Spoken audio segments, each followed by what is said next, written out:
Ada banyak Tuhan di atas muka bumi ini. Bahkan manusia pun menganggap dirinya sebagai Tuhan dan menjadikan dirinya sebagai Tuhan untuk disembah oleh orang-orang yang ada di sekitarnya. Padahal kita mengetahui di dalam kekristenan, ke-10 firman pokok yang pertama berkata, "Jangan ada padamu Allah lain di hadapanku." Sehingga timbul pertanyaan di pikiran kita, yang mana Allah yang benar? Yang mana Tuhan yang harus disembah? Untuk itu saudara, selama 60 menit ke depan, saudara akan diberkati dengan pembahasan yang berkaitan akan hal ini, dan pastikan Anda terus menyimak program ini, memberikan hati Anda untuk siap diberkati oleh kebenaran firman Tuhan oleh hamba-Nya, dan pastinya saya percaya kita semua akan mendapatkan pencerahan yang luar biasa. Selamat berjumpa kembali dalam program acara Ku Tahu Yang Kupercaya.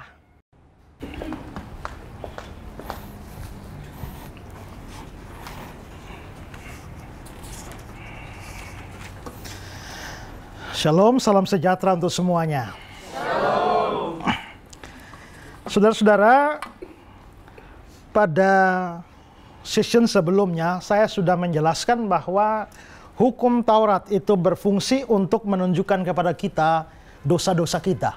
Dengan mempelajari hukum-hukum Tuhan, mempelajari firman Tuhan, maka kita akan menjadi tahu di mana dosa-dosa kita. Makin banyak belajar firman, makin mengerti bahwa kita adalah orang berdosa.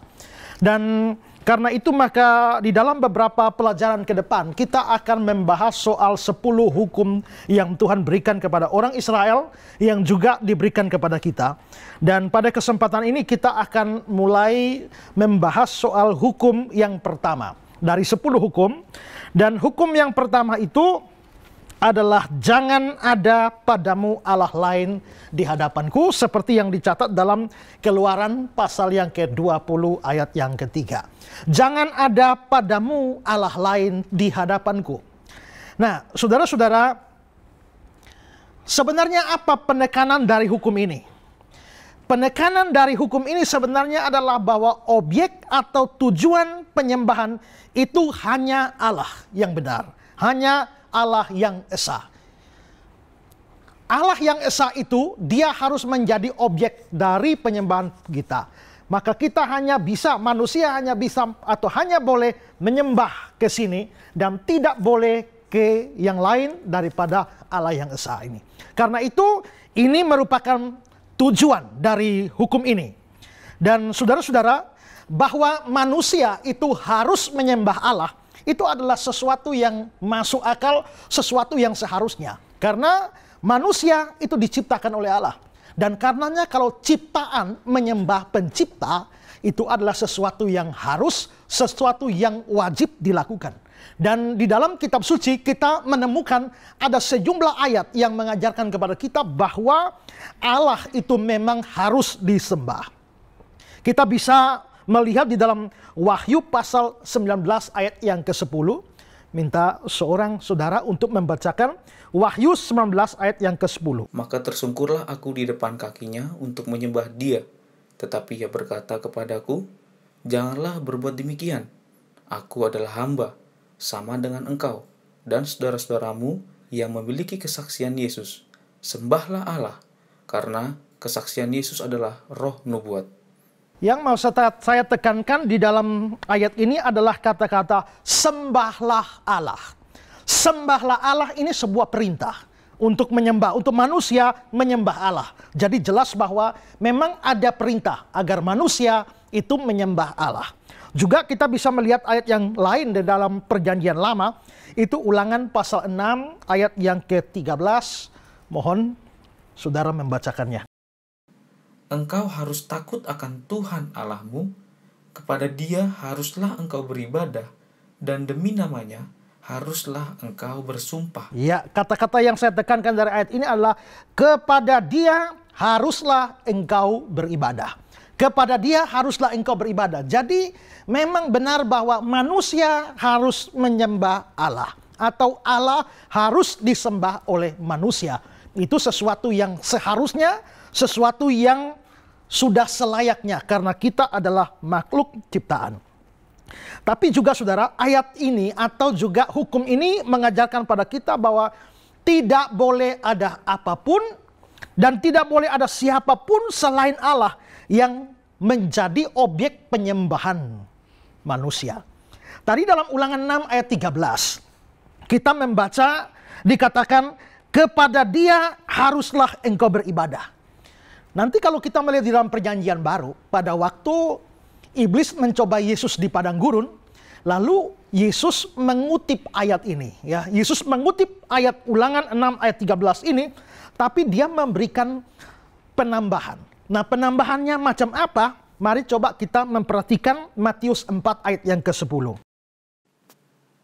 Matius 4 ayat 10. Maka berkatalah Yesus kepadanya, "Enyahlah iblis, sebab ada tertulis, engkau harus menyembah Tuhan Allahmu dan hanya kepada dia sajalah engkau berbakti." Saudara, perhatikan baik-baik ayat ini. Kalau dalam Ulangan 6 ayat 13 dia bilang, kepada dia haruslah engkau beribadah. Tapi ketika ayat ini dikutip oleh Yesus dalam jawaban kepada iblis, Yesus mengatakan, sebab ada tertulisnya di mana? Di Ulangan 6 ayat 13. Tapi kata-kata Yesus, engkau harus menyembah Tuhan Allahmu dan hanya kepada dia sajalah engkau berbakti. Hanya kepada dia engkau berbakti. Berarti di sini Yesus menambahkan kata hanya di dalam Ulangan 6 ayat 13 ini. Yesus mengutip Ulangan 6 ayat 13 menambahkan kata hanya untuk memberikan penekanan bahwa memang penyembahan tidak boleh diberikan kepada yang bukan Allah. Penyembahan tidak boleh diberikan yang non Allah. Nah, ini yang menjadi harus kita perhatikan. Mengapa? Karena kalau bukan Allah tidak boleh disembah. Kalau Allah harus disembah. Nah, seringkali kita mendapati serangan dari orang-orang non-Kristen mengatakan bahwa mengapa Yesus itu kita jadikan Tuhan. Kita bukan menjadikan seorang manusia menjadi Tuhan atau menjadi Allah lalu kita sujud menyembah kepadanya. Itu salah. Kalau memang itu yang sesungguhnya terjadi, Yesus cuma manusia, lalu kita angkat dia jadi Tuhan, jadi Allah, lalu kita sembah, maka kita telah menyembah Allah lain. Nah, tetapi yang menarik adalah bahwa fakta kitab suci, kadang-kadang kita melihat bahwa ketika Yesus disembah, dia menerima sembah itu. Ketika orang sujud menyembah kepada Yesus, dia tidak menolak. Padahal di sini dia mengatakan bahwa engkau harus menyembah hanya kepada dia sajalah. Dan karena itu saudara, kalau Yesus itu bukan Tuhan dan bukan Allah, maka dia telah melanggar apa yang dia katakan sendiri di dalam Matius 4 ayat 10. Dan menurut saya itu seharusnya membuktikan siapa Yesus. Kalau dia mengatakan bahwa hanya boleh sembah Allah dan dia bukan Allah, tapi waktu disembah dia terima, hanya ada dua kemungkinan. Yesus ini tidak konsisten kepada kata-katanya, ya, dan karenanya dia adalah seorang penyesat, seorang nabi palsu yang mengatakan yang boleh disembah cuma Allah, tapi kok dia bukan Allah mau terima sembah. Atau kemungkinan yang kedua, memang dia adalah Allah dan karenanya dia memang layak untuk disembah. Tapi khusus poin ini kita akan membahas pada episode-episode yang akan datang ketika kita membahas tentang identitas dari Yesus Kristus. Tapi jelas di sini Yesus mengatakan bahwa hanya Allah yang boleh disembah, yang bukan Allah tidak boleh disembah. Di sini saya mau kutip kata-kata dari seorang penafsir yang namanya Albert Barnes. Albert Barnes mengatakan bahwa artinya, maksudnya arti dari hukum ini, artinya adalah bahwa tidak ada Allah boleh disembah sebagai tambahan terhadap Yahweh. Bandingkan dengan Keluaran 20 ayat 23. Politeisme yang merupakan dosa yang terus-menerus menyerang orang-orang Israel pada waktu-waktu belakangan tidaklah membuang Yahweh, tapi menggabungkan dia dengan Allah-Allah palsu. Jadi maksudnya adalah, kata-kata awal dari Albert Barnes ini adalah tidak ada Allah boleh disembah sebagai tambahan kepada Yahweh. Jadi Albert Barnes mengatakan dalam politeisme belakangan, orang Israel tidak membuang Yahweh. Sekian lama mereka menyembah Yahweh. Tapi mereka bukan membuang Yahweh lalu menggantikan dengan Allah-Allah lain. Tidak. Mereka tetap mempertahankan menyembah Yahweh sambil menyembah yang lain. Berarti di sini kita bisa lihat bahwa ada penyembahan kepada lebih dari satu Allah. Ada penyembahan lebih daripada Allah yang esa itu, dan inilah yang disebut sebagai politeisme. Nah, tadi Albert Barnes mengutip Keluaran 20 ayat yang ke-23. Coba satu orang saudara membacakan Keluaran 20 ayat yang ke-23.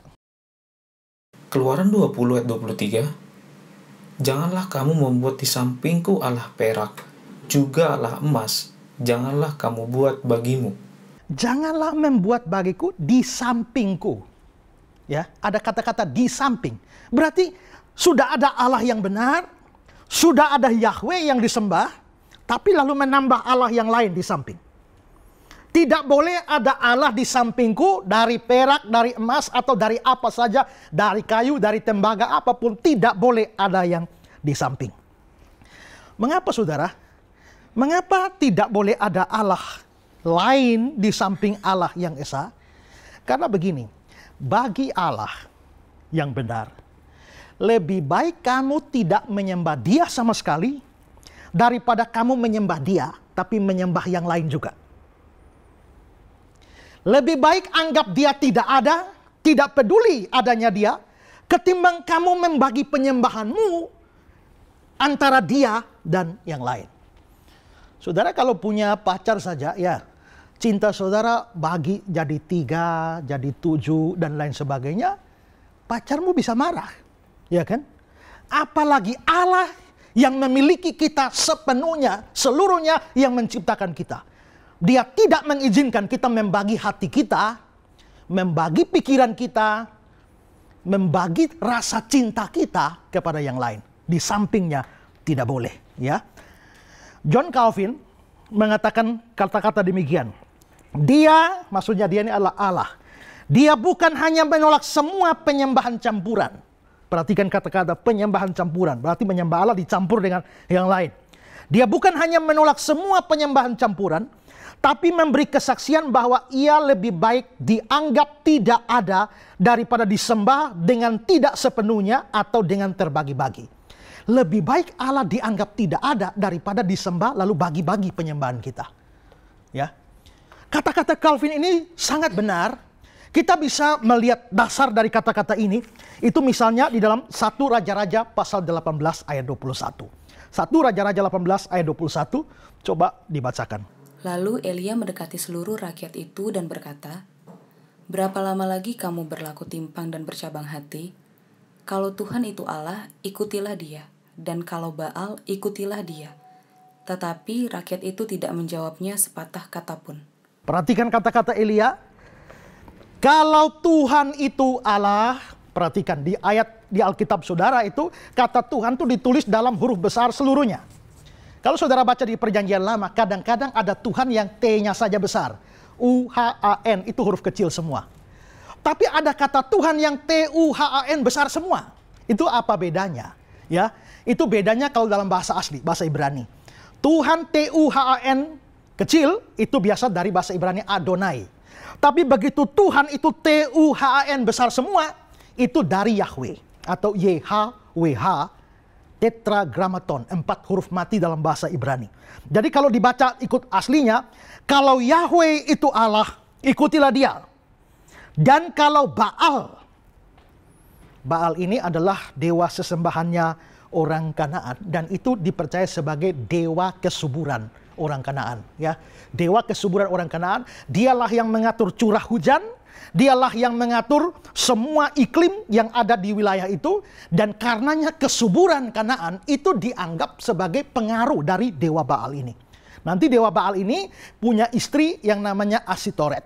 Asitoret itu adalah dewi dari istri dari Baal ini, sama. Dia juga adalah dewi kesuburan. Jadi menyembah kepada dewa Baal dan dewi Asitoret itu membuat seluruh wilayah mereka itu subur. Penyembahan kepada Baal itu banyak, hampir setiap kampung itu punya Baal sendiri-sendiri. Makanya dikatakan dalam kitab suci, menyembah para Baal. Kenapa? Karena Baalnya ada banyak. Baal itu dibangun, kuilnya sendiri di Palmyra, di Syria, itu sampai sekarang kalau saudara pergi ke sana, saudara masih bisa dapati kuil, bekas kuil dari penyembahan dewa Baal ini. Ya, bukan cuma kuil, ada nabi-nabinya, makanya ada nabi-nabi Baal. Maka penyembahan kepada Baal itu begitu hebat pada masa itu. Tapi Elia mengatakan pilih. Kalau Yahweh itu Allah, ikut Dia. Kalau Baal, ikut Dia. Kamu tidak bisa ikut Yahweh sambil ikut Baal. Ada lagu dangdut bilang, cintaku terbagi dua. Nah, tidak boleh begitu. Ya, tidak boleh cinta kita, penyembahan kita dibagi dua. Atau dibagi berapapun, tidak bisa. Allah menuntut sembah hanya Dia. Ini hukum pertama. Ya, jangan ada padamu Allah lain di hadapanku. Tuntutan yang sama diberikan oleh Yosua kepada Israel. Dalam Yosua pasal 24 ayat 14 dan 15 dikatakan begini. Oleh sebab itu takutlah akan Yahweh dan beribadalah kepadanya dengan tulus ikhlas dan setia. Jauhkanlah Allah yang kepadanya nenek moyangmu telah beribadah di seberang sungai Efrat dan di Mesir, dan beribadalah kepada Yahweh. Tapi jika kamu anggap tidak baik untuk beribadah kepada Yahweh, pilihlah pada hari ini kepada siapa kamu akan beribadah. Allah yang kepadanya nenek moyangmu beribadah di seberang sungai Efrat, atau Allah orang Amori yang negerinya kamu diami itu. Tapi aku, seisi rumahku, kami akan beribadah kepada Yahweh. Yosua suruh pilih. Mau pilih penyembahan yang dilakukan atau berhala-berhala yang dilakukan nenek moyangmu, atau pilih Yahweh. Tidak bisa kamu ikut dua-dua. Kamu harus pilih. Pilih antara satu, aku atau dia. Nah, itu lagu pop yang muncul tahun 80-an. Ya. Maka di sini hal yang sama. Allah Yahweh menuntut Dia hanya menjadi satu-satunya objek atau tujuan dari penyembahan manusia. Tidak boleh ada Allah lain di samping Allah yang esa. Penjelasan yang sangat jelas bagi setiap kita bahwa firman Tuhan mengatakan kita tidak dibenarkan untuk menyembah banyak Allah di dalam kehidupan kita. Nah, untuk itu kita akan terus lanjutkan untuk mendengarkan penjelasan ini. Pastikan Anda tetap bersama-sama dengan kami di program acara Ku Tahu Yang Ku Percaya.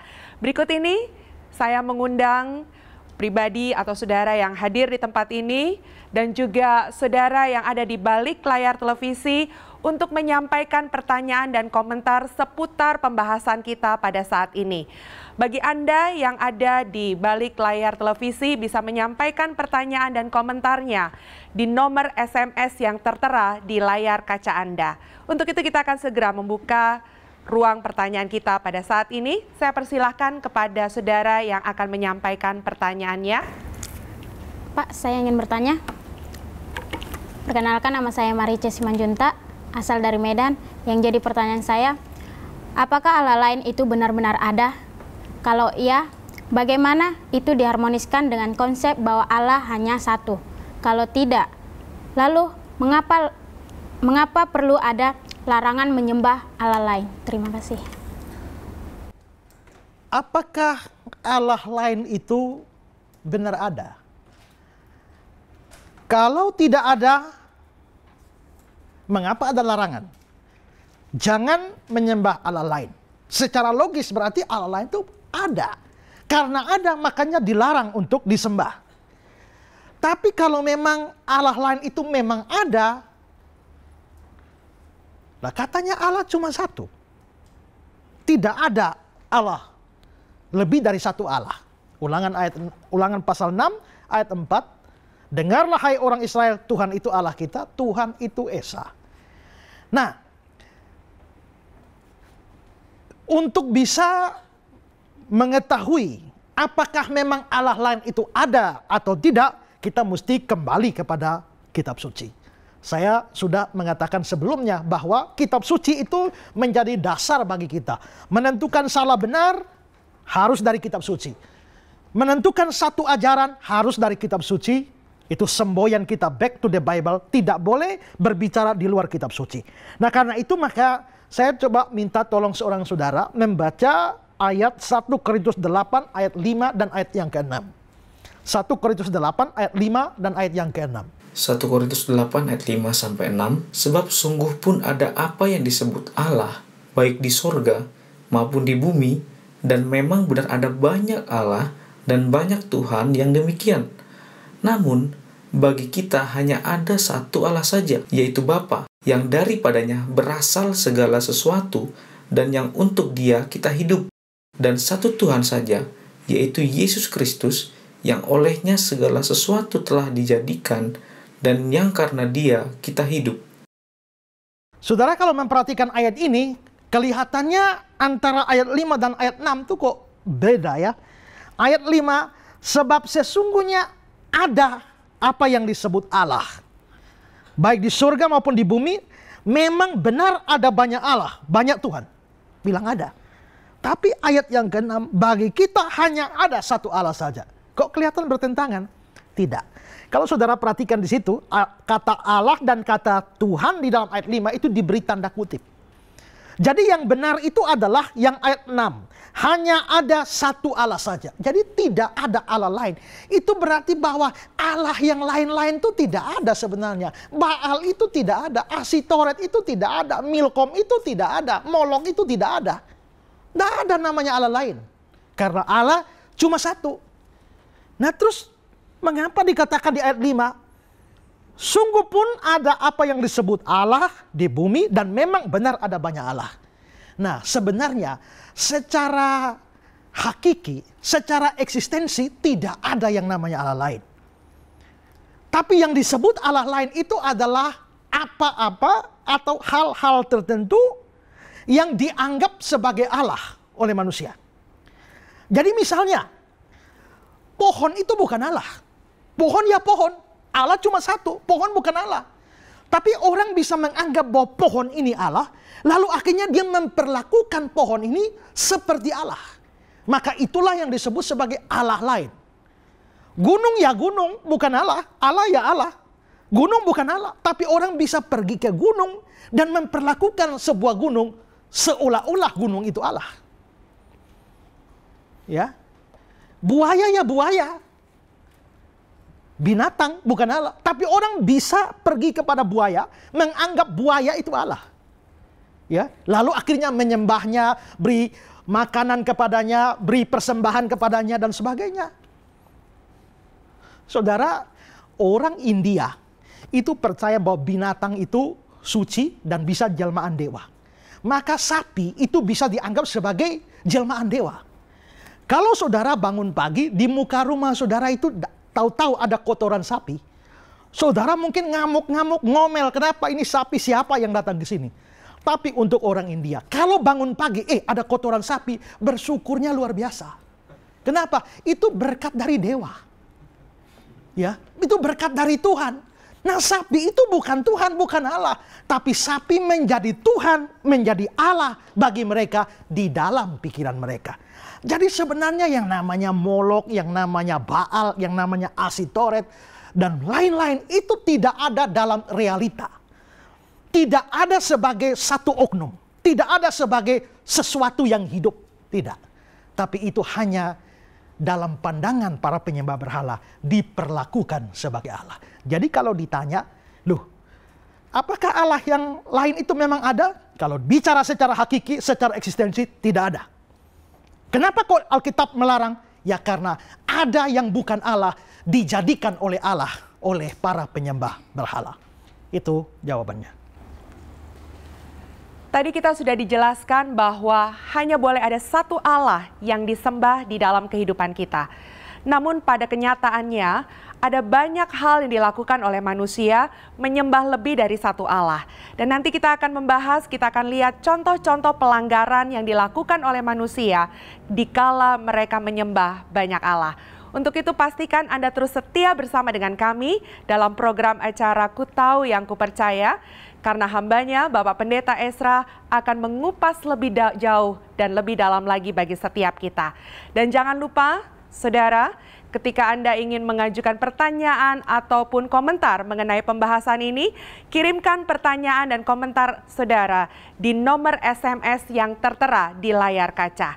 Kembali siapkan hati kita untuk kita diberkati oleh kebenaran firman Tuhan di program acara Ku Tahu Yang Ku Percaya. Baik saudara-saudara, seperti yang disampaikan bahwa pada bagian ini kita akan melihat contoh-contoh pelanggaran terhadap hukum pertama, jangan ada padamu Allah lain di hadapanku. Sebelumnya juga sudah saya katakan bahwa hukum Tuhan itu dimaksudkan untuk menunjukkan bahwa kita adalah orang berdosa. Maka ketika kita mau membahas hukum pertama ini diharapkan bahwa setelah kita membahas ini, kita menjadi sadar bahwa kita ternyata dari satu hukum ini saja, kita banyak kali melanggar hukum ini. Dan karenanya itu membuat kita menjadi orang berdosa, atau kesadaran kita bahwa kita adalah orang berdosa itu bertambah tebal. Karena kita mendapati bahwa ternyata kita sering kali melanggar hukum ini dalam hidup kita hari lepas hari. Nah, ada banyak sekali contoh pelanggaran terhadap hukum ini. Apa saja contohnya? Saya bisa memberikan cukup banyak contoh pelanggaran terhadap hukum ini. Misalnya yang pertama adalah penyembahan kepada banyak Allah atau banyak dewa, atau melakukan sinkretisme dengan menggabungkan penyembahan kepada lebih daripada satu Allah. Sebenarnya bagian ini sudah saya jelaskan pada bagian sebelumnya, bahwa orang mau menyembah lebih dari satu Allah, atau orang yang memegang agama yang satu, tapi tidak melepaskan agama yang lain. Itu menjadi sinkretisme, dan ini jelas ditentang oleh firman Tuhan. Ayat yang sudah kita baca sebelumnya, lalu Elia mendekati seluruh rakyat itu dan berkata, berapa lama lagi kamu berlaku timpang dan bercabang hati? Kalau Yahweh itu Allah, ikutilah dia. Kalau Baal, ikutilah dia.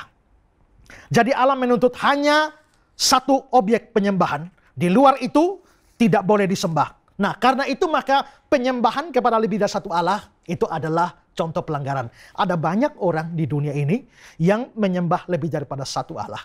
Saudara, ada satu kepercayaan di dunia ini yang menyembah dewa-dewa yang banyak. Saya pernah bercakap-cakap dengan mereka dan tanya, berapa banyak dewa yang kalian sembah di dalam agama kalian? Lalu dia bilang, semuanya ada 22 juta dewa. Lalu saudara bayangkan kalau 22 juta dewa, apakah dia bisa hafal dewa-dewanya? Saya tanya, kamu hafal dewa-dewamu? Tidak. Jadi kalau saudara tiba-tiba muncul di hadapan dia dan mengaku saudara adalah dewa ke-217, dia juga mungkin bisa percaya, ya kan? Karena 22 juta dewa. Bayangkan saudara, itu begitu banyak dewa-dewanya. Ya, begitu banyak dewa-dewa. Nah, jadi ini adalah contoh pelanggaran.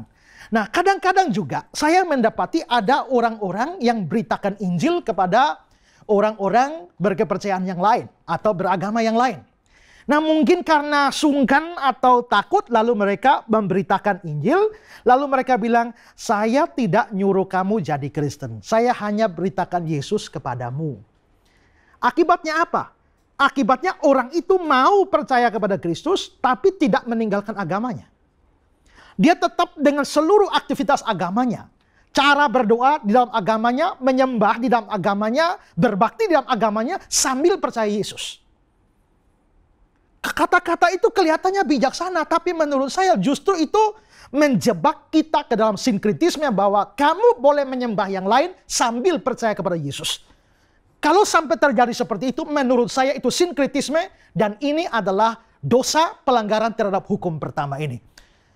Kamu hanya bisa menyembah Allah kalau kamu hanya menyembah Dia. Kalau kamu menyembah Allah dan tidak hanya menyembah Dia, kamu tidak sedang menyembah Allah. Jadi penyembahan kepada lebih dari satu Allah itu adalah contoh pelanggaran. Contoh yang lain itu adalah misalnya orang berdoa kepada roh-roh nenek moyang atau roh-roh orang tua yang sudah mati. Kalau kita berdoa kepada sesuatu itu karena kita menaruh kepercayaan kepada sesuatu itu.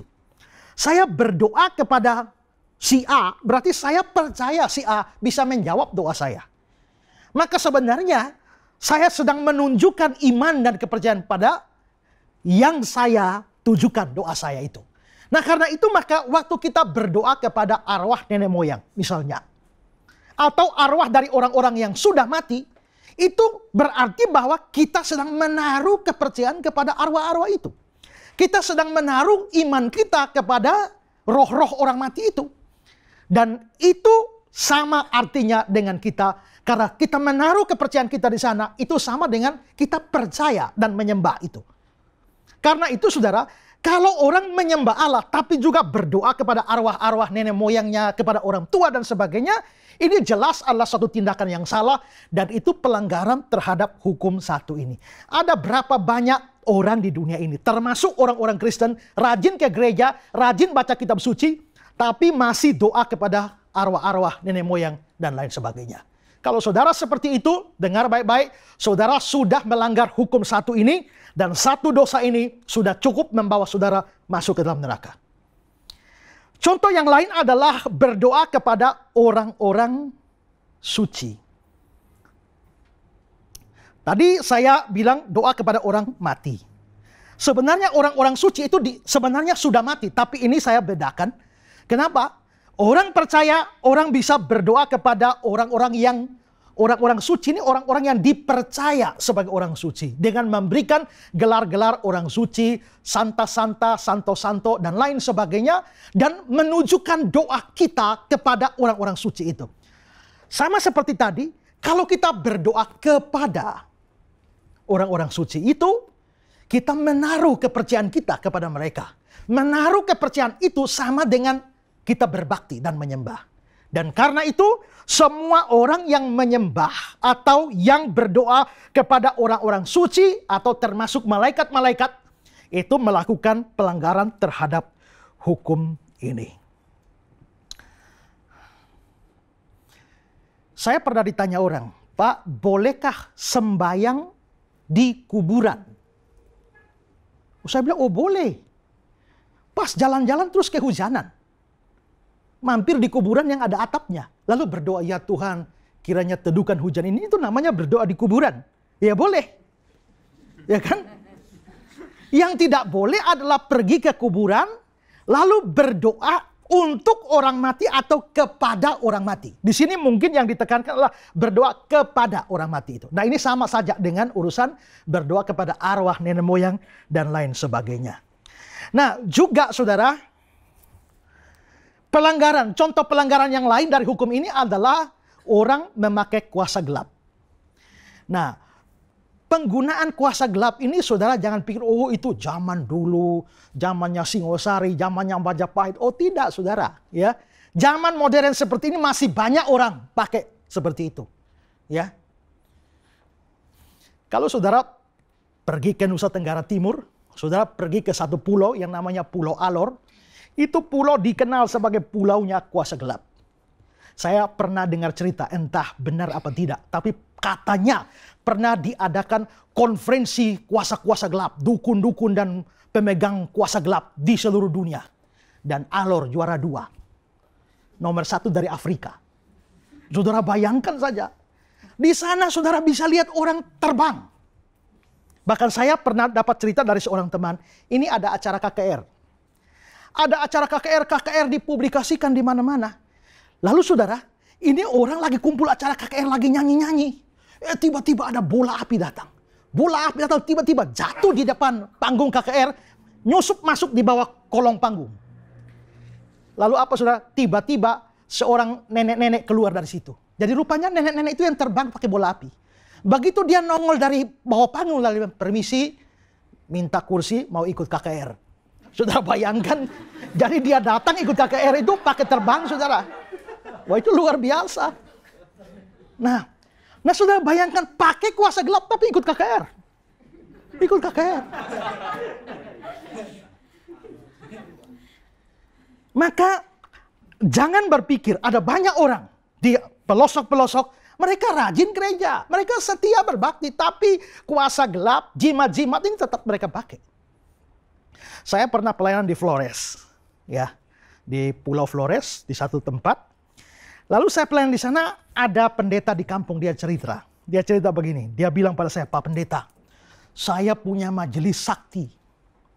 Sakti bagaimana? Pak, peliharaannya jin-jinnya banyak.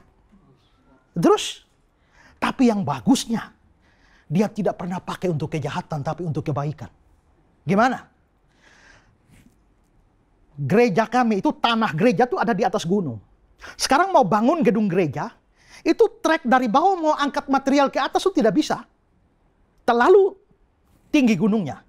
Maka material itu diturunkan di bawah gunung sana, lereng gunung. Lalu pendeta ini pengumuman kepada jemaat-jemaat, besok kita akan kerja bakti untuk angkat itu pasir, batu, kayu, semen, naik gunung untuk bangun. Majelis ini berdiri. Lalu dia bilang, saudara-saudara jemaat, tidak usah capek-capek, serahkan itu sama saya. Malamnya dia kerahkan semua jinnya, semua setannya. Angkat ini batu, kayu, pasir, semen, naik. Besok pagi semua sudah di atas. Waktu dia omong begitu, saya bilang, wah, baru tahu saya ada setan membantu dukungan pembangunan gereja. Ya. Lalu saudara, ceritanya belum selesai. Satu hari gereja ini mesti mengadakan, ada gereja lain lagi mau mengadakan, ini gereja di kota, mengadakan acara ibadah apa gitu ya, yang harus tutup jalan. Minta izin polisi tutup jalan, polisi tidak izinkan. Nah, majelis yang dari kampung ini dihadirkan. Lalu dia hadirkan, dia bilang tidak usah khawatir. Silakan buka tendanya, teropnya, ibadahnya berjalan. Sebelum ibadah berjalan, dia jalan 1 kilometer ke arah sana, bawa kapur, lalu dia garis melintang di jalan, di aspal. Ke sana juga dia garis, lalu dia bilang kebaktian jalan. Saudara, kebaktian jalan, tidak ada motor atau mobil bisa lewat garis itu. Persis kena garis itu, mati mesin mobil atau motor. Dan kebaktian jalan dengan aman. Ya, selesai kebaktian, dia pergi hapus garis itu, hapus garis di sana, semua mesin hidup. Wah, rupanya setan dipakai untuk mendukung ibadah. Ya kan? Nah, jadi sambil percaya Tuhan Yesus, sambil percaya Allah yang benar, tapi juga tetap mempunyai pegangan-pegangan jimat-jimat dan lain sebagainya. Itu banyak. Ya. Dan karenanya saudara, kalau saudara mendengar siaran ini, dan saudara ternyata memang mempunyai simpanan-simpanan yang saudara andalkan dalam hidup saudara, dengar. Satu dosa ini saja layak membawa saudara masuk neraka sekali dan selama-lamanya. Karena itu bertobatlah saudara. Nah, jadi saudara-saudara, itu pelanggaran pada hukum pertama ini. Tapi saudara, kalau mungkin saudara berpikir, menyembah Allah lain, saya tidak menyembah kok. Berdoa kepada nenek moyang, arwah nenek moyang juga tidak. Berdoa kepada orang-orang suci juga tidak. Pakai jimat juga tidak, berarti saya bebas dong. Lolos dari hukum ini, khusus hukum 1, saya tidak ada dosa. Mungkin saudara pikir begitu, tapi tunggu dulu saudara. Ya, kalau kita bicara soal Allah lain, kita jangan hanya berpikir tentang sesuatu seperti, ya, yang saya bilang batu atau gunung atau apa yang kita anggap Allah lain. Ingat, ada penafsir yang mengatakan bahwa kalau ada hal-hal lain yang kita utamakan lebih dari Allah, itu sebenarnya menjadi Allah lain dalam hidup kita. Jadi Allah lain itu bukan dalam sosok suatu benda tertentu yang kita sujud menyembah kepadanya. Atau ada yang dalam versi yang lain ada yang mengatakan begini. Segala sesuatu yang berdiri di antara engkau dan Allah itu sesungguhnya adalah berhala. Atau ada orang lain mengatakan bahwa apapun yang memisahkan engkau dari Allah itu sesungguhnya adalah Allah lain milikmu. Nah, kalau begitu di sini kita bisa lihat bahwa mungkin kita tidak menyembah Allah-Allah lain seperti para penyembah berhala. Kita tidak doa kepada orang mati. Kita tidak pakai kuasa gelap, jimat-jimat dan lain sebagainya. Tapi apakah ada hal-hal tertentu yang berdiri di antara engkau dan Allah? Engkau lebih utamakan itu daripada Allah sendiri. Dan itu banyak. Orang tanpa sadar bisa menjadikan dirinya sendiri sebagai Allah lain di samping Allah yang benar. Yaitu apabila dia mengutamakan diri lebih dari Allah. Segala sesuatu yang dia kerjakan hanya untuk dirinya. Segala sesuatu yang dia buat tidak pernah memikirkan yang lain. Yang penting apa yang baik bagi dia, dia lakukan hanya untuk dia. Berarti dengan kata lain, dia mengutamakan dirinya di atas Allah. Maka diri sendiri itu menjadi berhala. Atau diri sendiri itu menjadi Allah lain di samping Allah yang benar. Ada satu ayat menarik, Lukas 14 ayat yang ke-26. Coba tolong baca, Lukas 14 ayat yang ke-26. Jikalau seorang datang kepadaku dan ia tidak membenci bapaknya, ibunya, istrinya, anak-anaknya, saudara-saudaranya laki-laki atau perempuan, bahkan nyawanya sendiri, ia tidak dapat menjadi muridku. Hati-hati jangan salah memahami ayat ini. Jikalau seorang datang padaku dan dia tidak membenci bapaknya, kalau begitu harus benci bapak dong. Kalau begitu harus benci ibu dong. Benci istri? Tidak. Saya dulu waktu sekolah teologi ya, zamannya belum ada HP, belum ada internet, sosial media belum ada. Satu-satunya komunikasi dengan orang tua itu pakai surat. Maka saya ini rajin kirim surat untuk orang tua. Tapi satu teman saya ini kok tidak pernah kirim surat untuk orang tua. Saya tanya, kamu kok tidak pernah kirim surat untuk orang tua? Dia bilang, firman Tuhan berkata, ya, jikalau seorang datang padaku tidak benci bapak ibunya, dia tidak layak bagiku. Saya baca ayat itu, saya bilang, iya juga ya. Ya karena saya belum mengerti ya. Nah tapi saudara, ayat ini tidak boleh diartikan begitu. Karena dalam kebudayaan di sana, membenci itu bisa berarti kurang mengasihi. Ya, dalam penggunaan di sana. Jadi perintah ini, perintah untuk membenci, itu artinya supaya kita harus kurang mengasihi. Membenci bapak ibu artinya harus kurang mengasihi bapak ibu dibandingkan dengan Tuhan. Tapi di sini ada kata-kata bahkan nyawanya sendiri. Kalau orang mengasihi nyawanya sendiri lebih daripada Tuhan, kamu tidak layak jadi murid. Jadi itu berarti bahwa faktanya ada orang yang mengasihi dirinya sendiri lebih daripada Tuhan. Kalau sampai saudara itu mengasihi diri saudara sendiri lebih daripada Tuhan, mengutamakan dirimu sendiri lebih daripada Tuhan, kalau untuk kerjaanmu, untuk bisa kepentinganmu, kamu bisa habiskan waktumu untuk dirimu sendiri.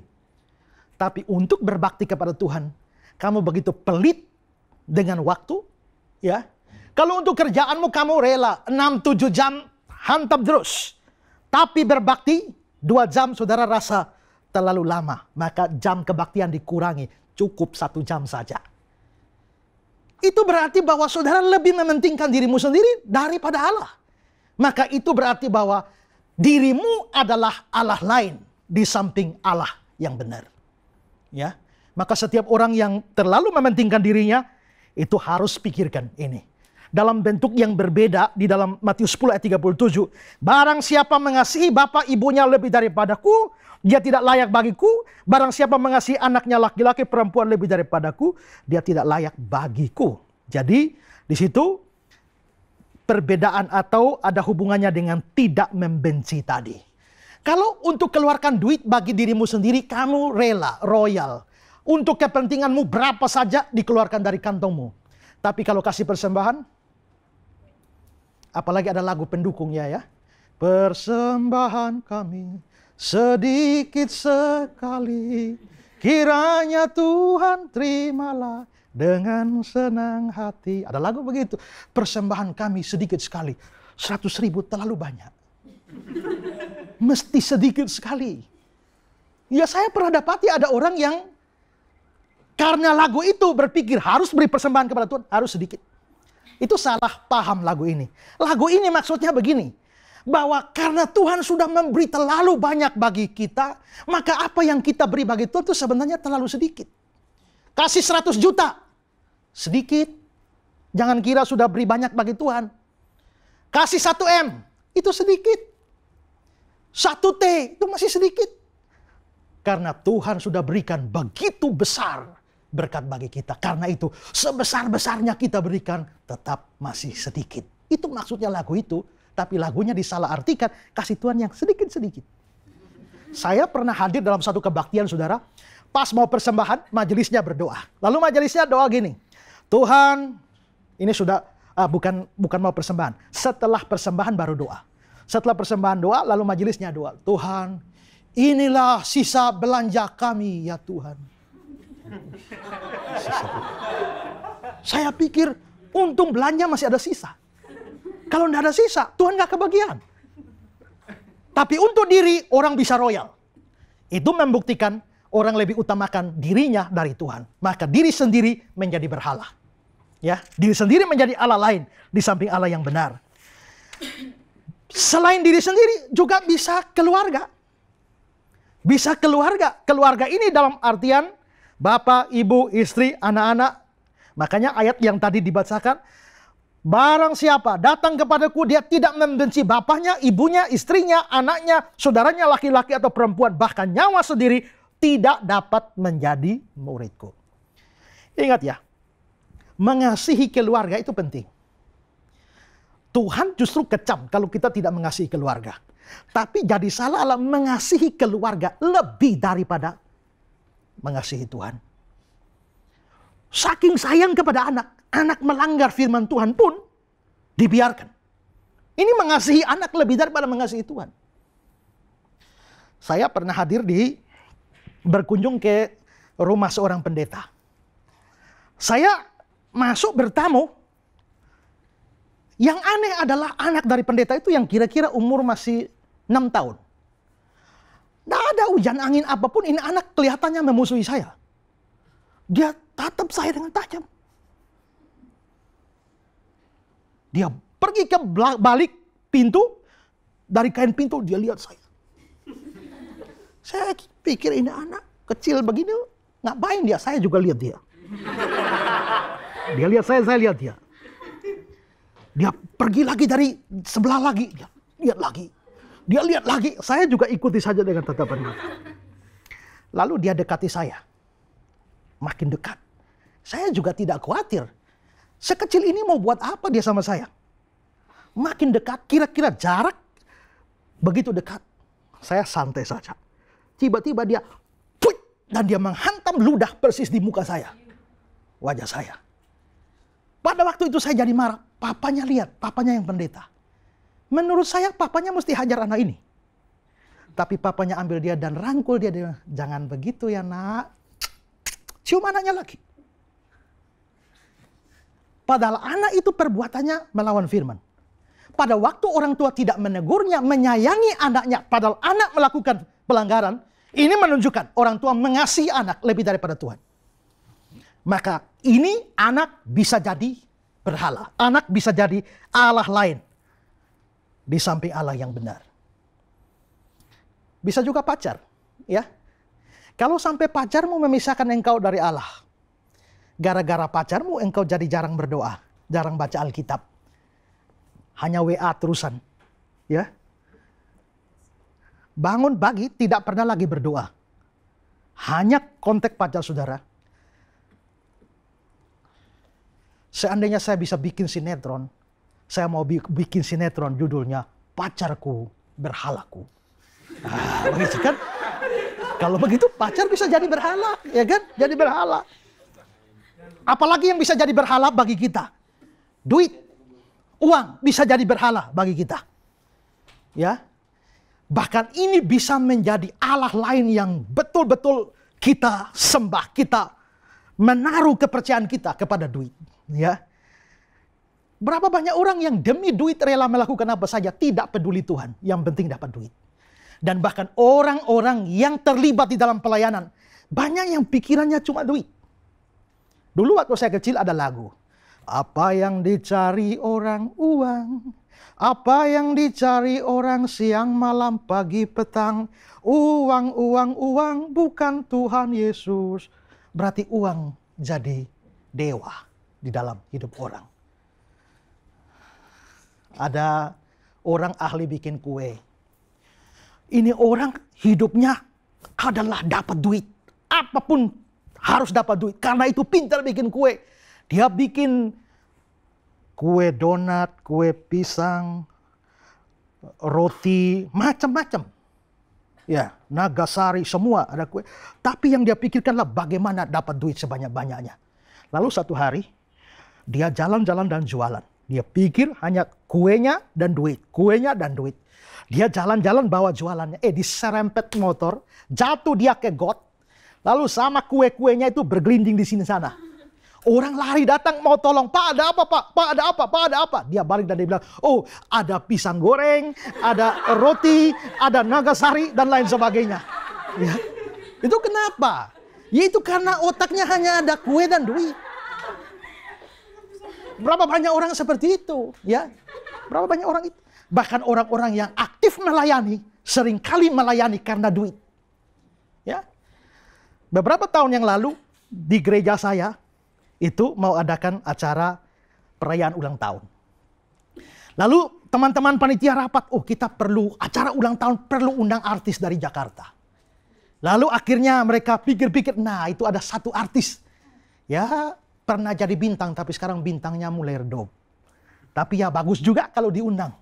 Lalu akhirnya kontak dia. Begitu kontak dia, dia bilang, oh puji Tuhan. Saya juga senang, saya punya kesaksian bagaimana Tuhan tolong saya. Saya mau bersaksi untuk orang-orang di Kupang. Bersaksi untuk orang-orang di Timur, betapa besarnya Tuhan. Betapa ajaibnya Tuhan. Senang kami.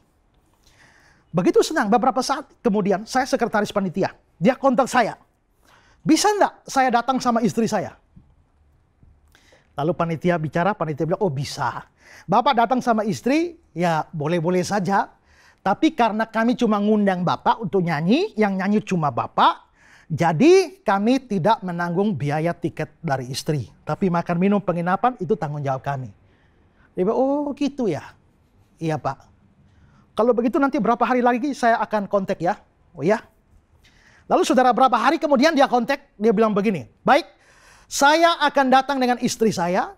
Tiket istri saya yang tanggung. Makan minum penginapan saya yang tanggung. Tapi saya minta.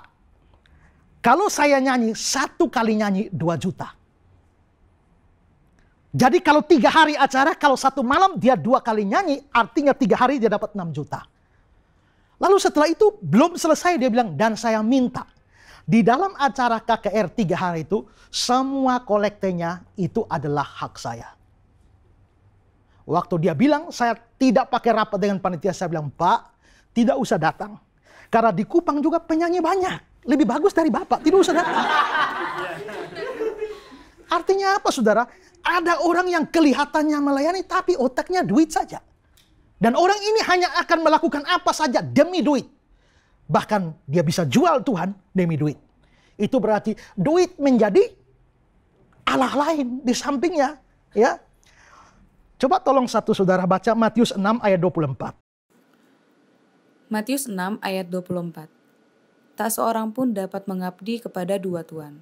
Karena jika demikian, ia akan membenci yang seorang dan mengasihi yang lain. Atau ia akan setia kepada yang seorang dan tidak mengindahkan yang lain. Kamu tidak dapat mengabdi kepada Allah dan kepada Mammon. Tidak seorang pun dapat mengabdi kepada 2 tuan. Kamu tidak bisa mengabdi pada Allah sekaligus pada duit. Tidak bisa. Kalau kamu mengasihi Allah, kamu tidak mengasihi duit. Kalau kamu mengasihi duit, kamu tidak akan mengasihi Allah. Itu berarti bahwa memang duit itu bisa menjadi berhala bagi kita. Ya. Yang lain, studi bisa jadi berhala. Apabila kita mengerahkan seluruh kemampuan kita pada studi, tentu tidak salah. Tapi kalau itu sampai mengganggu hubungan kita dengan Allah, maka itu menjadi berhala. Hobi juga bisa jadi berhala. Nonton TV juga bisa jadi berhala. Lalu ada lagi satu berhala dan ini berhala modern. Dan saya kira berhala modern ini adalah sosial media. Juga termasuk ke dalamnya adalah handphone kita dan lain sebagainya yang seringkali kita pakai di dalam sosial media. Mengapa saya mengatakan bahwa ini adalah menjadi berhala? Karena sampai hari ini berapa juta orang yang memakai hal itu dan mengutamakan itu lebih daripada Tuhan. Coba kalau bangun tidur, yang dicari apa? Cari firman Tuhan kah? Atau cari HP-nya, buka Facebook atau buka kitab suci dan lain sebagainya. Berapa banyak orang yang stres kalau sampai tidak bisa akses media sosial. Berapa yang stres kalau tidak baca firman Tuhan. Kelihatannya tidak baca firman Tuhan kok aman-aman saja ya. Nyaman-nyaman saja ya. Tapi 1 jam semua sinyal error, stres, orang semua stres. Kenapa? Tidak bisa lagi mengikuti semua yang ada di media sosial. Di gereja pun seringkali, bahkan pendeta berkhotbah, orang bisa asik main Facebook, main Twitter dan lain sebagainya, dan tidak peduli kepada firman Tuhan. Jangankan itu juga saudara, ada orang yang sementara di gereja pun telepon masuk. Tidak peduli lagi khotbah, lagi kebaktian, angkat teleponnya dan bicara. Saya pernah usir satu jemaat gara-gara begitu. Khotbah lagi berjalan, terima telepon, lalu bicara dengan keras seperti itu. Saya usir dia keluar, pergi ke sana dan jangan balik lagi. Mengapa? Karena itu sama dengan menghormati barang-barang itu lebih daripada menghormati Tuhan. Ya, karena itu maka saudara, bagi saya itu adalah berhala zaman sekarang. Dan saudara, mungkin saudara berpikir, saya tidak melanggar hukum pertama ini, tapi dalam urusan HP, dalam urusan media sosial, berapa banyak saudara yang bikin dosa? Kenapa? Mengutamakan semua itu lebih dari Tuhan, dan itu menjadi berhala.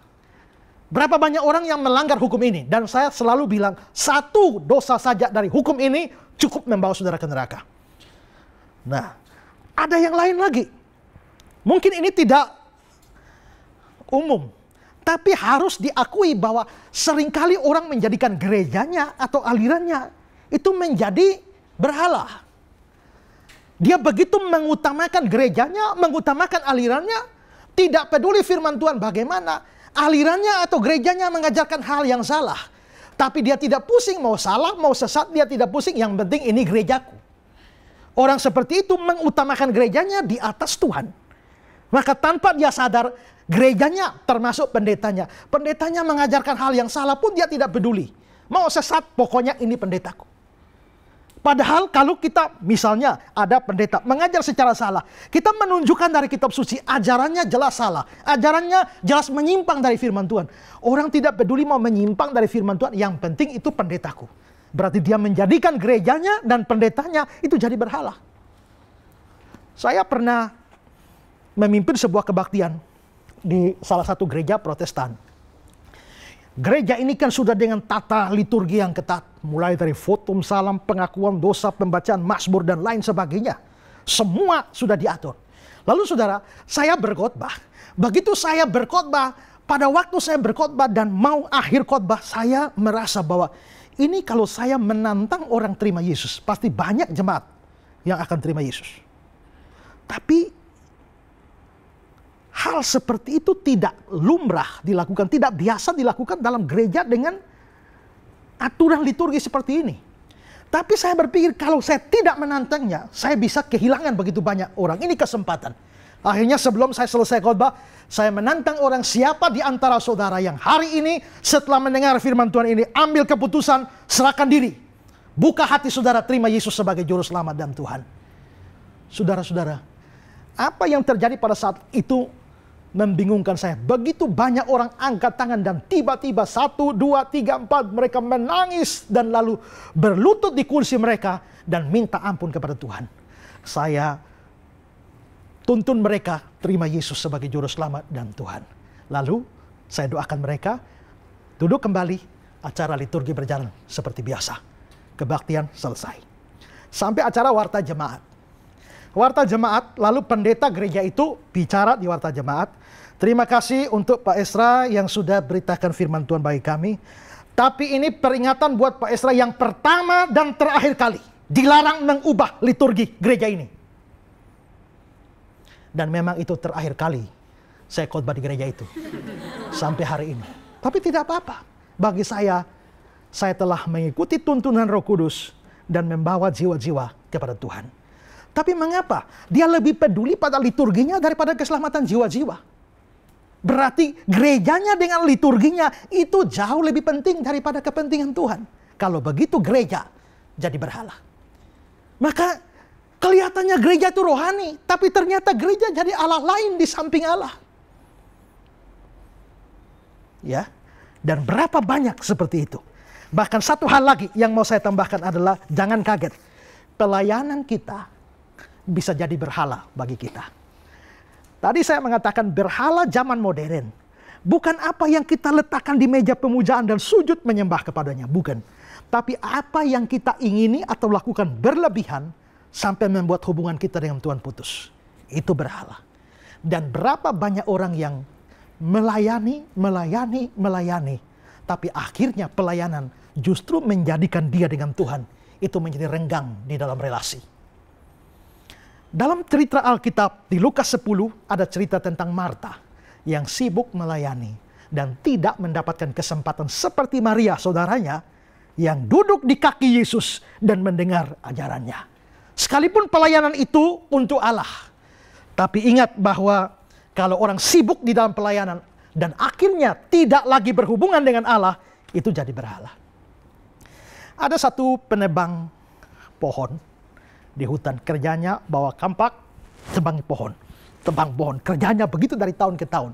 Lalu saudara, dia ternyata kampaknya ini itu tidak lagi tajam, sudah tumpul. Maka dia mengayunkannya ke pohon, tidak menancap ke dalam pohon, hanya melukai kulit pohon. Dan dia susah payah menebang dengan kapak seperti itu. Tidak masuk-masuk. Lalu ada orang tanya dia, "Pak, kenapa Bapak tidak asah kapak Bapak dulu sebelum nebang?" Dia bilang, "Tidak ada waktu asah kapak." Kenapa? Karena saya terlalu sibuk menebang. Oh, pikirkan ini. Mestinya kalau banyak menebang, mestinya harus asah. Tapi orang ini karena terlalu banyak menebang, lupa asah. Mestinya kalau orang banyak melayani, dia harus banyak dengan Tuhan. Ada satu kalimat yang pernah saya dengarkan. Barang siapa yang mau banyak bicara untuk Tuhan, dia harus banyak bicara dengan Tuhan. Tapi ternyata banyak orang rajin bicara tentang Tuhan, tapi bicara dengan Tuhan tidak lagi. Kalau begitu biarpun dia melayani Allah, tapi ternyata pelayanan bisa jadi berhala. Saudara tahu Billy Graham? Dulu di Amerika dia menjadi salah seorang dari penting di dalam pemerintahan presiden-presiden pada masa lalu. Dia menjadi penasihat presiden. Seringkali dimintai keterangan, dimintai nasihat oleh presiden. Satu kali Billy Graham masuk kamar dan berdoa. Dan dia pesan kepada pembantunya, jangan mengganggu dia siapapun selama dia berdoa. Dan pada waktu dia berdoa, telepon bunyi. Telepon bunyi dan pembantunya mengetuk kamar. Dia tidak gubris. Tapi pembantu terus ketok kamar. Lalu dia keluar. Dia, "Ada apa?" "Ada telepon." Lalu Billy Graham marah. "Bukankah saya sudah pesan, kalau saya berdoa jangan ganggu?" "Tapi Pak, ini bukan sembarang orang yang telepon." "Siapa?" "Presiden Amerika yang telepon." Billy Graham bilang sama pembantunya, "Bilang kepada presiden, tunggu. Saya masih bicara dengan raja di atas segala raja." Plak. Dan dia kembali berdoa. Wah, orang itu menempatkan Tuhan di tempat yang tepat. Dan semua itu di bawah Tuhan. Kalau kita lebih mengutamakan yang lain, itu menjadi Allah lain di samping Allah yang benar. Saudara, kalau sudah seperti ini, apakah saudara sadar bahwa dalam satu hukum ini, saudara banyak dosa? Mengutamakan suami, istri, anak, pacar, pekerjaan, uang, Facebook, Twitter, lain sebagainya, pelayanan, itu adalah berhala. Allah lain di samping Allah yang esa. Kalau sudah begini, siapa yang tidak melanggar hukum ini? Ada begitu banyak orang, termasuk pendeta-pendeta, melanggar hukum ini. Dan kalau ini tidak dibereskan, dosa untuk satu hukum ini saja sudah layak membuat saudara masuk neraka. Ingat, kita baru hukum pertama. Apa jadinya kalau kita sampai hukum ke-10? Betapa kita orang berdosa yang begitu banyak. Dan ingat saudara, jangan main-main. Apa ancaman Tuhan bagi pelanggaran terhadap hal ini? Dalam Keluaran 22 ayat 20, siapa yang mempersembahkan korban kepada Allah kecuali kepada Yahweh sendiri, haruslah ia ditumpas. Apa artinya ditumpas? Dihukum mati. Kalau begitu, kita harus dihukum mati? Tidak. Ini yang saya bilang tadi, ini adalah hukum sipil. Jadi kita tidak bisa melakukan itu sekarang. Tapi bahwa pelanggaran terhadap hukum ini diganjar dengan hukuman mati, ini menunjukkan bahwa dosa ini begitu serius di hadapan Allah. Dosa mencuri cukup didenda. Tapi membuat Allah lain di samping Allah yang esa, itu dibunuh mati. Maka dosa ini, Allah memandang pelanggaran terhadap hukum ini begitu serius. Kalau begitu saudara, memang hukuman mati tidak diberikan. Tapi setiap pelanggaran terhadap hukum ini, kalau tidak ada solusi dan pertobatan, ini akan menerima hukumannya di dalam neraka. Renungkan ini, berapa kali saudara melanggar hukum ini. Dan tanpa Yesus, saudara akan menanggung semuanya di dalam kekekalan dengan masuk ke dalam neraka sekali dan selama-lamanya. Mungkin kita tidak menyembah gunung, kita tidak menyembah pohon, Atau kita tidak menyembah binatang, tetapi kita menempatkan pasangan kita menjadi Allah dan berhala di dalam hidup kita.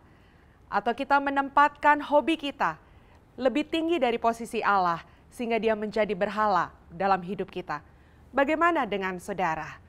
Untuk itu penjelasan tadi biarlah menjadi berkat bagi setiap kita untuk lebih mengenal kehendak Tuhan, bahwa jadikanlah dia satu-satunya Allah di dalam kehidupan kita. Saat ini kita akan masuk ke dalam ruang pertanyaan. Saya akan mengundang saudara di tempat ini untuk bisa memberikan pertanyaan, dan juga saudara yang ada di balik layar televisi, Anda bisa mengirimkan pertanyaan dan komentar seputar pembahasan kita ke nomor SMS yang tertera di layar kaca Anda. Tim kami akan menjawab pertanyaan dan komentar selama acara ini berlangsung atau setelah acara ini berlangsung. Untuk itu pastikan Anda selalu bersama dengan kami di program Ku Tahu Yang Kupercaya. Saya persilakan kepada saudara yang akan memberikan pertanyaannya. Pak, saya ada pertanyaan. Dalam penjelasan yang telah dipaparkan tadi bahwa kita dituntut untuk menyembah hanya satu Allah saja. Nah, pertanyaan saya, bagaimana dengan kekristenan yang percaya dan menyembah Allah Tritunggal? Apakah itu tidak bertentangan dalam hukum ini? Bagaimana pandangan Bapak tentang ketritunggalan itu? Ketritunggalan Allah itu memang adalah doktrin yang khas di dalam kekristenan. Dan memang benar, kekristenan itu menyembah Allah Tritunggal. Di dalam lagu-lagu pujian gereja, misalnya hormat bagi Allah Bapa, hormat bagi anaknya, hormat bagi Roh Penghibur, ketiganya yang esa. Berarti memang kekristenan percaya kepada Allah Tritunggal dan menyembah Allah Tritunggal ini. Nah, lalu yang jadi persoalan, apakah kepercayaan kepada ketritunggalan Allah tidak bertabrakan dengan hukum ini? Jangan ada padamu Allah lain di hadapanku. Yang menjadi pertanyaan kita adalah, apakah Yesus Kristus atau Sang Anak memang adalah Allah lain di samping Bapa? Apakah Roh Kudus itu adalah Allah lain di samping Sang Bapa? Kalau kita melihat bahwa dalam doktrin Tritunggal ada Bapa, ada Anak, ada Roh Kudus. Kalau kita melihat bahwa Allah yang sesungguhnya itu adalah Bapa, maka memang Anak dan Roh Kudus itu menjadi Allah lain di samping Allah Bapa. Nah, di sini kita harus bisa membedakan antara Tritunggal dan Triteisme. Triteisme itu adalah kepercayaan akan adanya tiga Allah. Tapi ingat, Tritunggal itu bukan Triteisme. Kalau ada tiga Allah, itu Triteisme itu tidak dipercaya oleh orang Kristen. Dan itu kalau sampai itu adalah Triteisme, maka itu memang adalah pelanggaran terhadap hukum pertama ini. Tapi ingat bahwa doktrin ini disebut Tritunggal. Bukan cuma ada tri, tapi ada tunggal. Kalau begitu di dalam kepercayaan ini, ada yang tri, ada yang tunggal. Maka jadi pertanyaannya, yang trinya itu apa, yang tunggalnya itu apa? Nah, orang Kristen percaya, yang tri ini itu menunjuk pada pribadi. Sedangkan yang tunggal itu menunjuk pada hakikat. Maka hakikatnya, biarpun ada tiga pribadi, Bapa, Anak, dan Roh Kudus, tapi hakikatnya itu adalah satu dan sama. Nanti soal ini akan saya jelaskan lebih jauh lagi, lebih dalam lagi kalau kita sampai pada session yang membahas soal Allah. Kita akan bahas lebih dalam tentang Allah Tritunggal. Tetapi ingat bahwa yang disebut sebagai Allah yang esa itu bukan cuma Bapa. Kalau Bapa sendiri Allah yang esa, Anak dan Roh Kudus itu menjadi Allah lain. Tapi yang disebut sebagai Allah yang esa itu adalah Bapa, Anak, Roh Kudus. Maka Bapa, Anak, Roh Kudus ini adalah Allah yang esa. Penyembahan di luar Tritunggal ini itu baru disebut sebagai Allah yang lain. Dari mana kita menganggap bahwa Bapa, Anak, dan Roh Kudus ini adalah Allah yang esa? orang Israel punya pengakuan iman yang namanya Shema.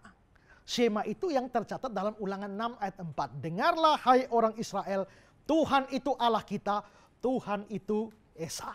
Nah, ingat bahwa ayat itu seperti sudah saya bilang, perjanjian lama aslinya dalam bahasa Ibrani. Untuk memahami satu teks dengan baik, maka kita memang harus meneliti teks itu dalam penggunaan bahasa asli. Nah, di dalam bahasa Ibrani, yang namanya satu itu ada dua macam. Atau ada dua kata bahasa Ibrani yang sama-sama berarti satu. Yang pertama itu adalah ehad, dan yang kedua adalah yahid. Apa beda ehad sama yahid? Ehad itu adalah satu yang bersifat gabungan. A compound one. Jikalau ada dua benda atau dua elemen itu disatukan, itu disebut ehad. Misalnya ya, kalau waktu kita membaca hari-hari penciptaan, jadilah petang, jadilah pagi, itulah hari pertama. Jadilah petang, jadilah pagi, itulah hari pertama. Kata pertama itu dari bahasa Ibrani adalah ehad. Berarti satu. Jadi ehad ini jadilah petang, jadilah pagi, itulah hari ehad. Kalau begitu ehad ini itu terdiri dari gabungan antara petang dan pagi. Maka satu di sini itu bukan satu mutlak. Tapi satu gabungan antara pagi dan petang. Kalau saudara misalnya menyelidiki soal perkawinan, ya, mereka dikatakan manusia, seorang laki-laki akan meninggalkan ayah dan ibunya, bersatu dengan istrinya, dan keduanya menjadi satu daging. Kata satu daging di situ, itu kata Ibraninya adalah ehad.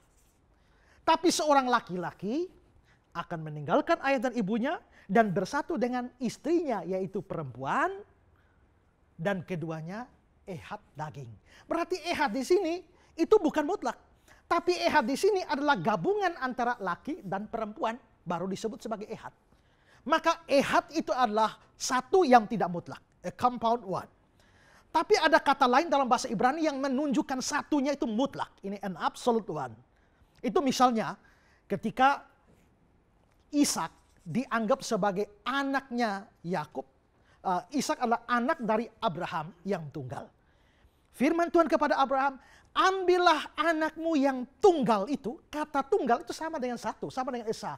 Kalau lihat bahasa Ibraninya, maka tunggal di situ itu bukan ehad, tapi yahid. Berarti yahid ini satu, mutlak satu.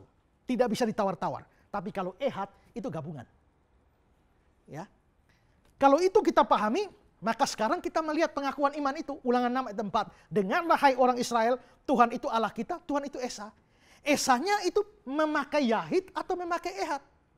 Kalau diperiksa dalam bahasa Ibrani, ternyata di sana bukan yahid tapi ehad.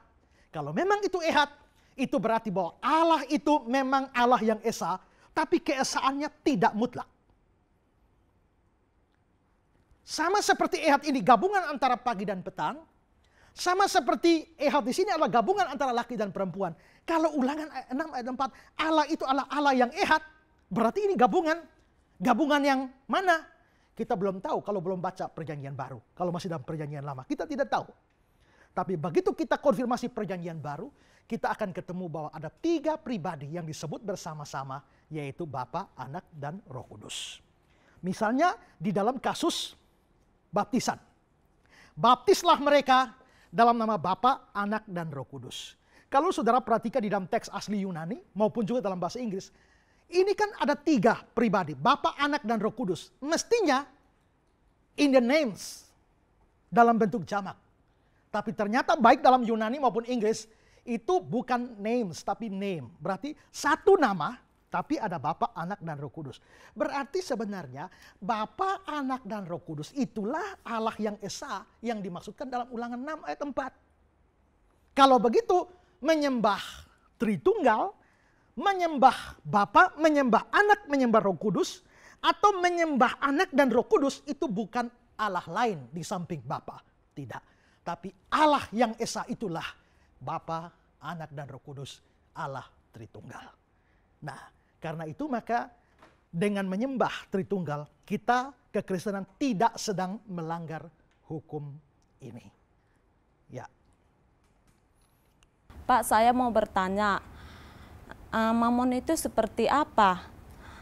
Dan kita mengabdi kepada mamon, apakah itu tidak bertentangan dengan ayat di dalam Lukas 16 ayat 9 yang menyuruh kita mengikat persahabatan dengan mempergunakan mamon? Menurut Bapak gimana? Ya, tadi sewaktu membahas soal adanya Allah-Allah lain yang disembah, saya sempat menyinggung ya soal mamon. Orang tidak bisa mengabdi kepada Allah dan kepada mamon. Mamon itu apa? Nah, mamon ini sebenarnya satu kata yang nanti dia mengalami perkembangan makna. Kalau kita studi kata, kita akan lihat bahwa kata itu bisa mengalami perkembangan. Ada kata yang luas, lama-lama menyempit. Ada kata yang sempit, lama-lama meluas maknanya. Saya kasih contoh misalnya kata Natal. Natal itu kan bahasa Latin yang artinya hari kelahiran. Kalau begitu, hari kelahiran artinya ya itu berarti bahwa semua kita punya Natal. Saudara lahir itu tanggal 16 Agustus, ya Natal saudara 16 Agustus. Saudara lahir 1 Oktober, ya Natal saudara 1 Oktober. Masing-masing punya Natal sendiri. Tapi lama-lama berarti Natal itu berlaku untuk setiap orang. Tapi lama-lama Natal ini makin menyempit. Sekarang omong Natal, kita tidak berpikir Natalnya siapa.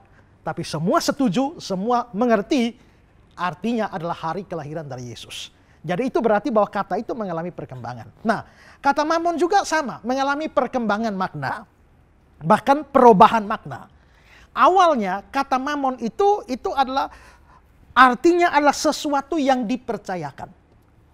Misalnya saya mempunyai uang, punya duit, lalu saya mempercayakan duit saya atau uang saya ini kepada bank. Bank menyimpannya. Maka mamon itu adalah sesuatu yang dipercayakan. Itu arti dasar. Tapi lama-lama kata mamon ini mengalami perkembangan. Dia bukan lagi sesuatu yang dipercayakan, tapi menjadi sesuatu yang dipercaya. Jadi dipercayakan menjadi dipercaya. Maka tadinya saya mempercayakan uang saya kepada bank, sekarang bukan lagi saya mempercayakan uang saya pada bank, tapi saya mempercayai uang saya. Maka mamon itu akhirnya diartikan sebagai harta atau uang yang kita percayai atau seolah-olah itu menentukan hidup kita. Maka dalam pengertian seperti ini, mamon menjadi dewa. Itulah sebabnya di dalam Alkitab, nama mamon atau kata mamon ditulis dengan huruf M besar. Itu artinya adalah bahwa mamon sudah menjadi dewa uang atau dewa kekayaan. Maka ayat firman Tuhan bilang, kamu tidak bisa mengabdi kepada Allah, juga mengabdi kepada mamon. Maksudnya dewa uang, dewa kekayaan, harta kekayaan kita. Kita tidak bisa pilih. Kalau kita mengasihi uang, kita gagal mengasihi Allah. Kalau kita mengasihi Allah, tidak boleh mengasihi uang dan harta kekayaan. Itu arti kata mamon. Tapi juga ya, di dalam Matius 6 ayat 24, jangan mengabdi kepada Allah dan juga mamon. Tidak boleh mengabdi kepada mamon. Tapi ada yang menarik di dalam Lukas pasal 16, ayat yang ke-9. Tolong dibacakan Lukas 16 ayat 9. Dan aku berkata kepadamu, ikatlah persahabatan dengan mempergunakan mamon yang tidak jujur, supaya jika mamon itu tidak dapat menolong lagi, kamu diterima di dalam kemah abadi. Nah, perhatikan ayat ini, jangan salah paham ya. Kalau di Matius 6 tadi adalah tidak boleh mengabdi kepada mamon. Tapi yang Lukas 16 ini bukan mengikat persahabatan dengan mamon. Ini ayat seringkali disalah mengerti. Baca baik-baik ayat itu, kita tidak disuruh untuk mengikat persahabatan dengan mamon. Yang disuruh adalah ikatlah persahabatan dengan mempergunakan mamon. Jadi bukan bersahabat dengan mamon. Bersahabat dengan pihak lain tapi pakai mamon. Terus apa maksudnya ayat ini? Ya. Nah, lagi-lagi kalau menafsir Alkitab tidak boleh lepas dari konteks.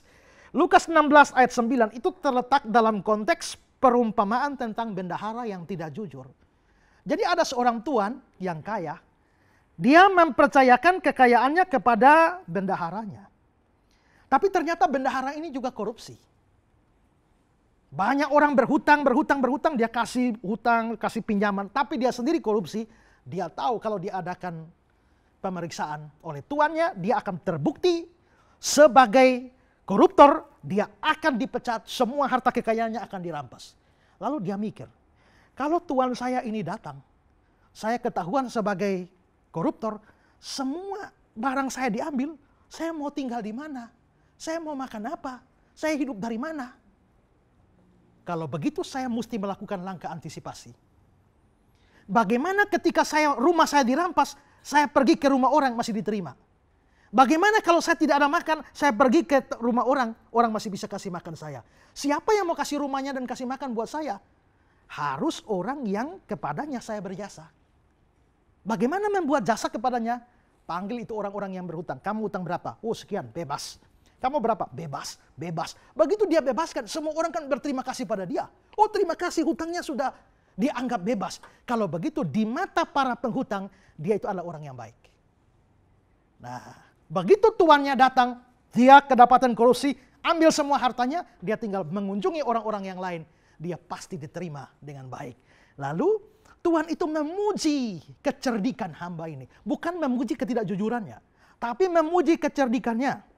Maka di dalam ayat yang ke-8, lalu Tuhan itu memuji bendahara yang tidak jujur itu, karena ia telah bertindak dengan cerdik. Sebab anak-anak dunia ini lebih cerdik terhadap sesamanya daripada anak-anak terang. Lalu masuk ayat yang saudara tanyakan. Aku berkata padamu, ikatlah persahabatan dengan mempergunakan mamon yang tidak jujur. Jadi bukan ikat persahabatan dengan mamon. Ikat persahabatan dengan mempergunakan mamon. Kok mamonnya kok tidak jujur? Apa maksudnya mamon tidak jujur? Mamon itu kan harta kekayaan. Kalau tidak jujur tuh bisa dipercaya atau tidak? Kalau tidak jujur tidak bisa dipercaya. Artinya mamon yang tidak jujur artinya harta kekayaan tidak bisa dipercaya. Itu adalah harta kekayaan dunia ini. Nah, untuk harta kekayaan dunia ini yang tidak bisa dipercaya untuk hidup kita, kita mesti membangun persahabatan dengan orang lain. Pakai ini harta kekayaan.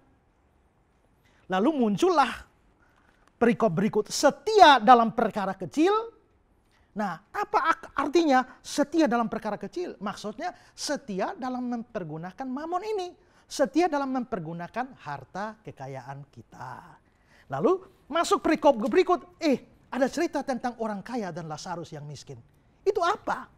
Itu adalah contoh atau ilustrasi bahwa contohnya si orang kaya ini, kaya luar biasa, tiap hari pesta. Tapi Lazarus miskin melarat. Tapi ini orang kaya ini ternyata dia tidak mempergunakan kekayaannya atau hartanya atau mamon yang tidak jujurnya untuk membangun persahabatan dengan Lazarus. Jadi dia tidak menolong Lazarus sama sekali. Akhirnya ketika dia mati, kita bisa lihat dia tidak mendapatkan tempat di kemah abadi, tapi juga justru ada di alam maut. Jadi apa artinya mempergunakan atau apa artinya menjalin persahabatan dengan mempergunakan mamon yang tidak jujur? Kita sadar mamon kita, harta ini tidak bisa dipercaya di dunia ini. Saya harus membangun persahabatan dengan memakai mamon ini.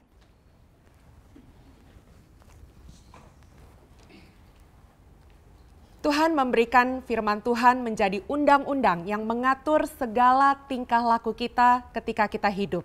Sehingga penting sekali saudara, bagaimana kita hidup bersandar hanya kepada firman Tuhan. Menarik bukan pembelajaran kita pada saat ini? Terima kasih untuk hambanya, Bapak Pendeta Ezra yang sudah memberkati kita. Dan pastikan Anda terus menyimak program acara ini karena kita akan bertemu kembali di episode-episode yang lainnya. Dan kita akan membahas berbagai sudut pandang tentang dosa. Apakah dosa itu ada beratnya atau tidak? Atau adakah dosa yang tidak bisa diampuni? Nanti kita akan bahas kembali, saudara. Dan jangan lupa Anda tetap bisa mengirimkan pertanyaan atau komentar sesuai dengan apa yang kita bahas dan tim kami akan menjawabnya. Sampai jumpa di episode berikutnya dalam program acara Ku Tahu Yang Ku Percaya.